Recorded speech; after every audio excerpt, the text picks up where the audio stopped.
Good afternoon all of you. अब हम लोग देखेंगे सरफेस केमिस्ट्री का एंजाइम। एंजाइम का हिंदी होगा प्रोटीन। इसी को दूसरे तरह से कहा जाता है एंजाइम कैटेलाइसिस, यानी एंजाइम उत्प्रेरण।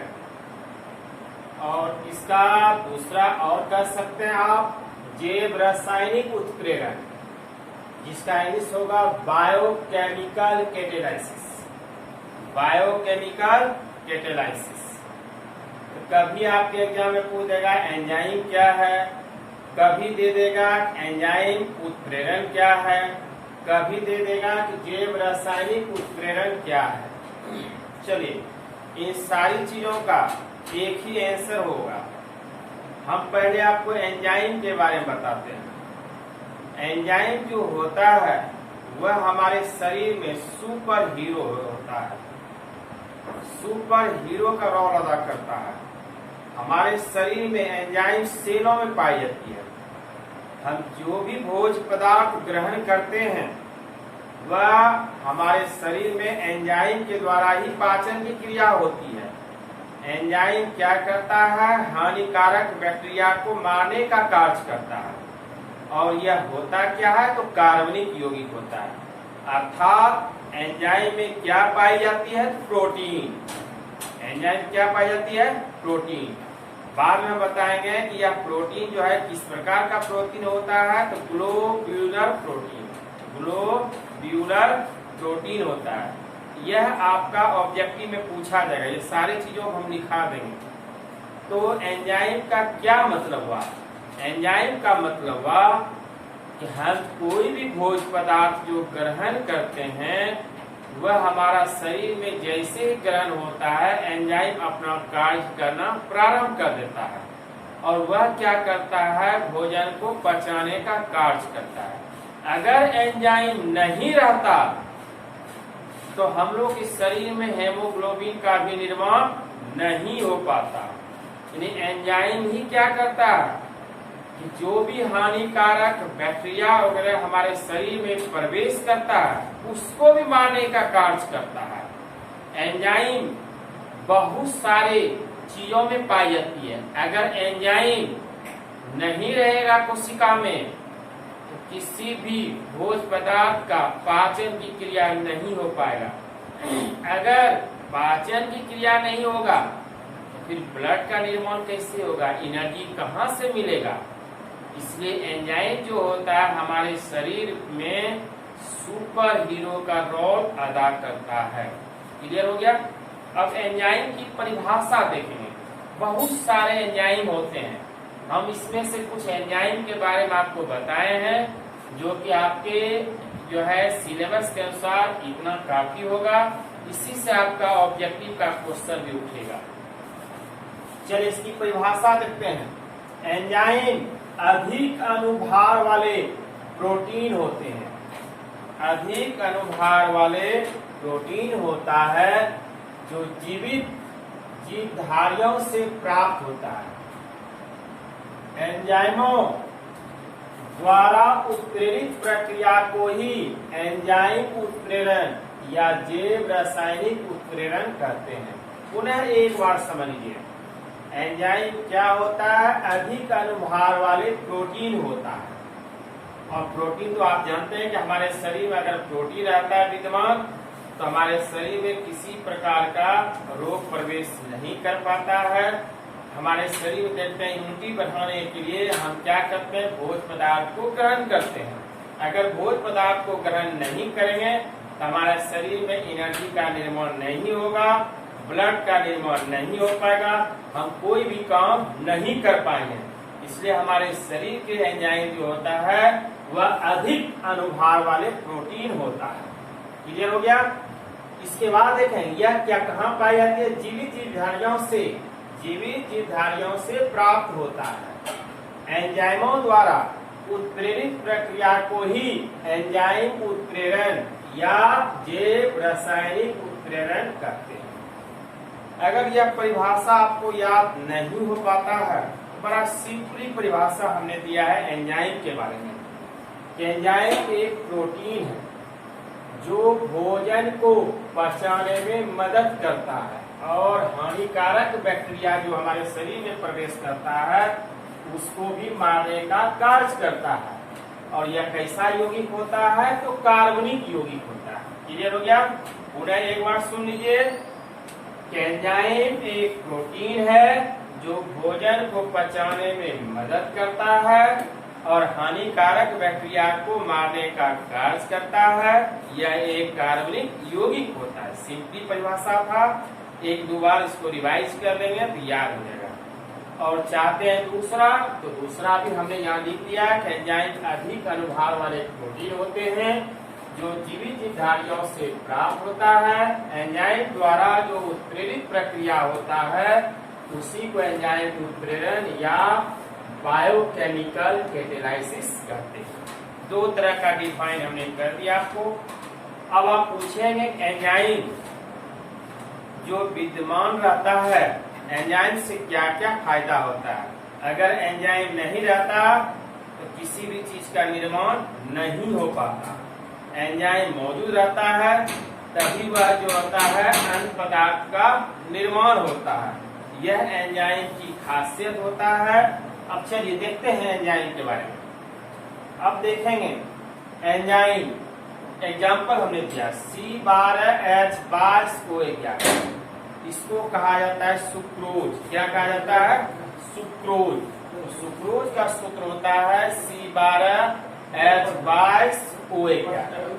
जब यह जल के साथ प्रतिक्रिया करता है तो किसका निर्माण होता है? ग्लूकोज का। और प्लस किसका निर्माण हो जाता है? फ्रुक्टोज का। क्लियर हो गया?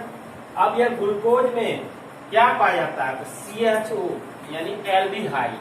इसको कहा एल्डिहाइड का जो सूत्र होता है CHO, फंक्शनल ग्रुप। जब आपको ऑर्गेनिक केमिस्ट्री हम पढ़ाएंगे तो वह सारी चीजों को हम बताएंगे। एल्डिहाइड का सूत्र होता है CHO। अभी आप देखेंगे, सिर्फ सुनेंगे कि एल्डिहाइड का फंक्शनल ग्रुप जो होता है वह हमारा CHO होता है। क्लियर हो गया? और कीटोन का फंक्शनल ग्रुप होता है CO। क्लियर? अब यही CHO जो ग्लूकोज में पाई जाती है उसको कहा जाता है एल्डोज शुगर। कौन सा शुगर खाई जाती है? एल्डोज। याद रखेंगे, ऑब्जेक्टिव में पूछा जाता है कि ग्लूकोज में कौन सा शुगर पाई जाती है? Aldose glucose, aldose sugar. और एल्डोज में कौन सा फंक्शनल ग्रुप मौजूद रहता है? Aldehyde, CHO। एल्डिहाइड का फंक्शनल ग्रुप होता है CHO।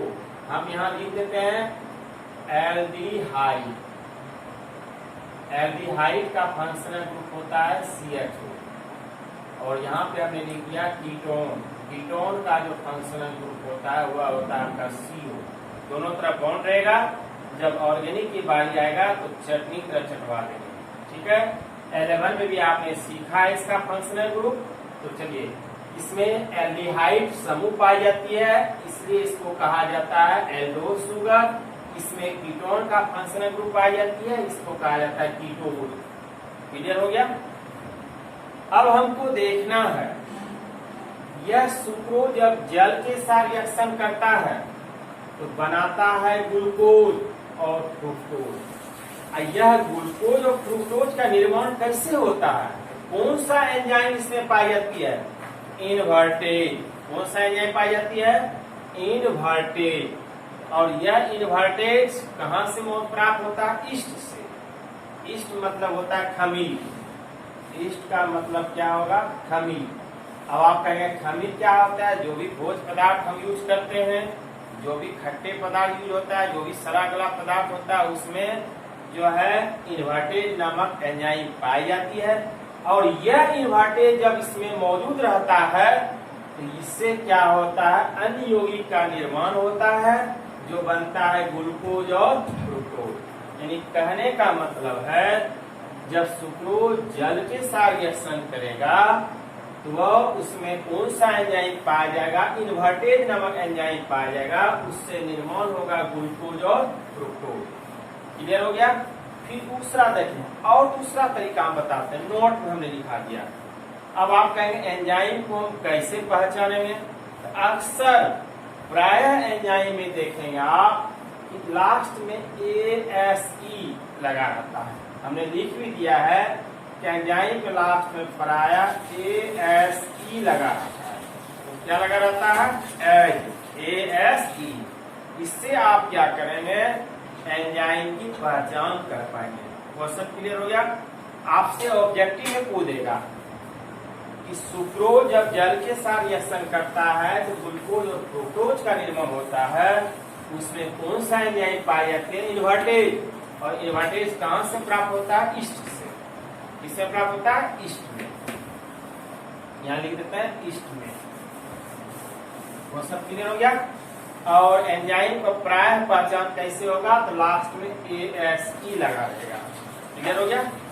अब दूसरा एग्जांपल देते हैं। अब तो ये हमारा ग्लूकोज निर्माण हुआ, ग्लूकोज जिसका सूत्र होगा C6H12O6। अब यह ग्लूकोज से बनेगा हमारा इथाइल अल्कोहल। इथाइल का सूत्र होता है C2H5 और OH का मतलब होता है अल्कोहल। यह सब ऑर्गेनिक का चीज है। 11 में आपने पढ़ा होगा। अगर नहीं पढ़े हैं कोई दिक्कत नहीं है, जब ऑर्गेनिक की पारी आएगा तो सारी चीजों को समझा दिया जाएगा। अभी यहाँ पे हम आपको फिजिकल केमिस्ट्री समझा रहे हैं तो फिजिकल का ही चर्चा करेंगे, ऑर्गेनिक की चर्चा बाद में होगा। ऑर्गेनिक का कोई भी टर्म यूज होता है उसको सिर्फ आपको हम समझाएंगे ही कि भाई यह ऑर्गेनिक का चीज है। क्लियर? तो इथाइल अल्कोहल प्राप्त हुआ C2H5OH और इससे जो होगा CO2 कार्बन डाइऑक्साइड। ठीक है? अब यह इथाइल अल्कोहल CO2 का निर्माण कैसे हुआ? तो कौन सा एंजाइम पाया गया? जाइमेज। कौन सा एंजाइम? जाइमेज। और जाइमेज कहाँ मौजूद रहता है? ईस्ट में, यानी खमीर में। यहाँ पर भी था इन्वर्टेज और जाइमेज, इसमें मौजूद रहता है ईस्ट में। क्लियर हो गया? तो ग्लूकोज में जाइमेज नामक एंजाइम पाई जाती है जिससे निर्माण हुआ हमारा इथाइल अल्कोहल और कार्बन डाइऑक्साइड। क्लियर? तीसरा देखेंगे अब स्टार्च। स्टार्च का सूत्र होगा C6H10O5 का N मतलब होता है अणुओं की संख्या। अभी तो आपको पता नहीं है, यह स्टार्च का सूत्र हुआ। अब जब जल के साथ रिएक्शन करेगा, जल के कितने अणु होगा तो हमने उसको क्या किया? N दे दिया। तो जब स्टार्च जल के साथ रिएक्शन करेगा तो बनाएगा माल्टोज। क्या निर्माण करेगा? माल्टोज, जिसका सूत्र होगा C12H22O11। और इसमें भी मोलों की संख्या को हमने क्या किया? अणुओं की संख्या को हमने क्या किया? N के द्वारा जो है डिनोट कर दिया। तो इसको बैलेंस करेंगे, यहाँ 2 लगा दिया गया है। तो इससे हमारा क्या हुआ? माल्टोज का निर्माण हुआ। और यह डाइस्टेज किसमें पाई जाती है? माल्ट में। माल्ट में क्या मौजूद रहता है? अंकुरित बीज। जो भी बीज में देखते हैं ना अंकुरित होता है, चना वगैरह लिए, मूंग वगैरह लिए, जो भी अंकुरित बीज जो प्रफुल्लित होता है उसमें कौन सा एंजाइम पाई जाती है? डाइस्टेज नामक एंजाइम पाई जाती है। स्टार्च जब जल के साथ रिएक्शन करता है तो उसमें डाइस्टेज नामक एंजाइम पाई जाती है जिससे हमारा निर्माण होता है माल्टोज का। सारी ऑब्जेक्टिव में आपको दे सकता है। अब चौथा देखेंगे हम। अब यह जो माल्टोज निर्माण हुआ, माल्टोज C12H22O11, जब यह पुनः जल के साथ रिएक्शन करेगा तो निर्माण होगा ग्लूकोज का। अब यह ग्लूकोज का निर्माण कैसे किया? कौन सा एंजाइम पाई जाती है? माल्टेज। माल्टेज, यह माल्टोज है और यह माल्टेज नामक एंजाइम पाई जाती है जिससे हमारा होता है ग्लूकोज का निर्माण। अब ग्लूकोज में आपको पता है कौन सा फंक्शनल ग्रुप मौजूद रहता है? एल्डिहाइड। और इसमें कौन सा शुगर प्रोटीन रहता है? एल्डोज। यहाँ पर भी हमने आपको बताया है, यह चीज आपको यहाँ पर भी मौजूद है। क्लियर हो गया? अब नेक्स्ट 5वां पॉइंट, यूरिया। यह किसका सूत्र होता है? यूरिया का। यूरिया कभी का यूरिया का सूत्र ऑब्जेक्टिव पूछा जाता है। यूरिया का सूत्र क्या होगा? NH2CONH2। और इसी को आप यूरिया का सूत्र इस तरह से भी लिख सकते हैं। यूरिया का सूत्र यानी CONH2 का होल 2, या इसी को तोड़ के लिखा गया NH2CONH2। जैसे सहूलियत हो वैसे उच्चारण किए। तो यह यूरिया जब जल के साथ रिएक्शन करेगा तो अमोनिया और CO2 का निर्माण करेगा। अमोनिया और CO2 का। आखिर यह यूरिया जल के साथ रिएक्शन करता है, कौन सा एंजाइम पाई जाती है?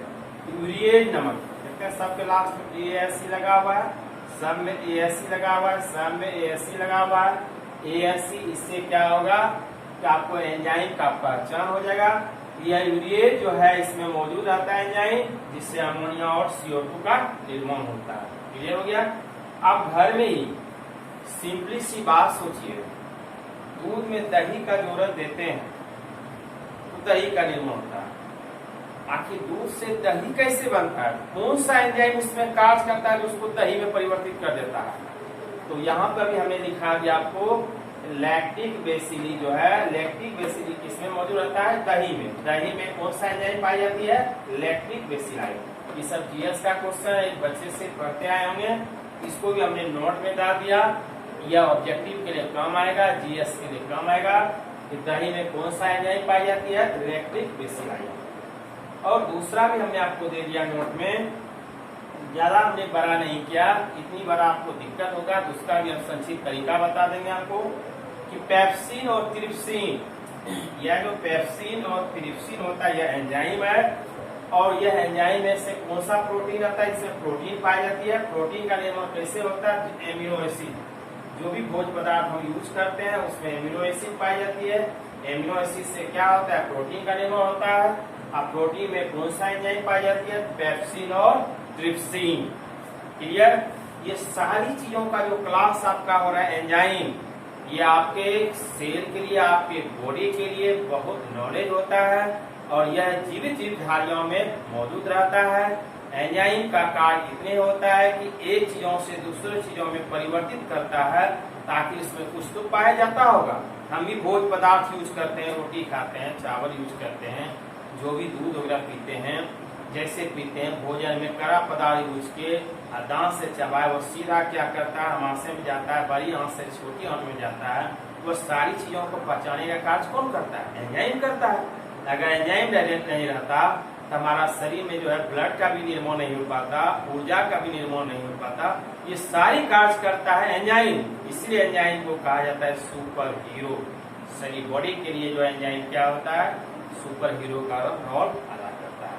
क्लियर हो गया। एक बार पुनः रिवाइज कर देते हैं। आप लोग कहते हैं वीडियो ऑनलाइन समझ में नहीं आता, कैसे समझ में नहीं आएगा? अगर ध्यान से आप सुनेंगे तो सारी चीजों को समझ में आएगा।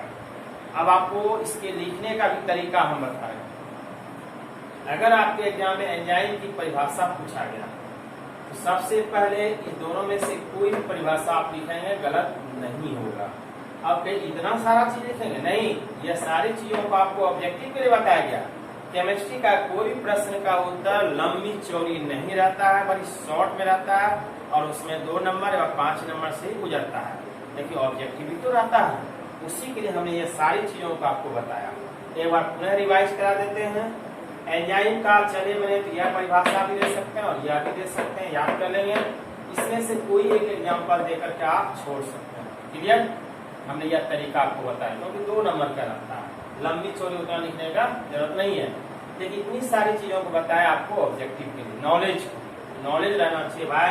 हमारा इन्वर्टेज एंजाइम है, जाइमेज एंजाइम है, डाइस्टेज एंजाइम है, माल्टेज एंजाइम है, यूरिएज है, लैक्टिक बेसिली है, पेप्सिन और ट्रिप्सिन भी पाई जाती है। कॉन्सेप्ट क्लियर हो गया। एक बार रिवाइज कि एंजाइम अधिक अनुभार वाले प्रोटीन होता है जो जीवित जीवधारियों से प्राप्त होता है। एंजाइमों द्वारा उत्प्रेरित प्रक्रिया को क्या कहा जाती है? एंजाइम उत्प्रेरण या जैव रासायनिक उत्प्रेरण। दूसरी परिभाषा सिंपल है कि एंजाइम एक प्रोटीन है जो भोजन को पचाने में मदद करता है, हानिकारक बैक्टीरिया को मारने का कार्य करता है, या एक कार्बनिक यौगिक होता है, उसी को एंजाइम कही जाती है। एंजाइम में और नए रिएक्शन दे पाते हैं तो सीधा सा लिखेंगे। एग्जाम्पल दे देंगे इन्वर्टेज, जाइमेज, डाइस्टेज, कोई भी दे देंगे, माल्टेज, यूरिएज, इटीसी। क्लियर। यह तो रिएक्शन आपको बताया। देखिए एंजाइम पाई जाती है, इस तरह एंजाइम मौजूद नहीं रहता, यह हमारे उत्पाद का भी निर्माण नहीं हो पाता। क्वेश्चन क्लियर हो गया। और यह जीएस का क्वेश्चन है। इसके बाद आपका जो क्लास होगा एंजाइम उत्प्रेरण के अभिलक्षण, कभी काल यह पूछा जाता है एंजाइम उत्प्रेरण का अभिलक्षण क्या है। इसका अब नेक्स्ट वीडियो हम आपको बताएंगे। क्लियर हो गया। कोई पूछेगा, एक बार और रिवाइज कराते हैं हल्का सा। एंजाइम क्या होता है? एंजाइम एक प्रकार का प्रोटीन। क्लियर। आप पूछेगा कैसा प्रोटीन है तो बताइएगा ग्लोब्यूलर प्रोटीन। ये आपको उत्प्रेरण का अभिलक्षण हम बताएंगे। चलिए, थैंक यू, धन्यवाद। जय हिंद।